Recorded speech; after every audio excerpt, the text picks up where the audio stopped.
kung magbabago tayo ng approach, sino ang makikinabang?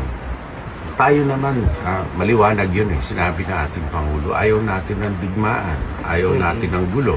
Pero anong gagawin natin kung ginugulo tayo, tapos binabaliktad pa yung naratibo? Sino ba naman na may konting sentido komon na magsasabi na tayo ang duduro sa malaking bansa na alam natin mas malakas sa atin?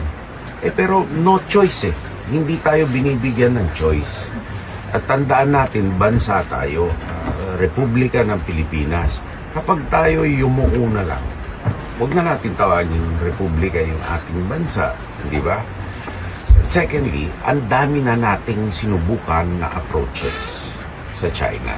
From no engagement, tapos nung nagbukas tayo ng diplomatic relations, tapos nagkaroon tayo ng period of cooperation, period of accommodation pa nga, and maybe even appeasement, no? To no avail. Kahit na nung nakaraang administrasyon, sa huling 2 taon, sa lahat na ng goodwill na ipinakita sa China, hinarang pa rin ang ating mga barko sa Pag-asa. So, ito nagpapakita na hindi talaga uubra ang kahit na anong approach sa China. No?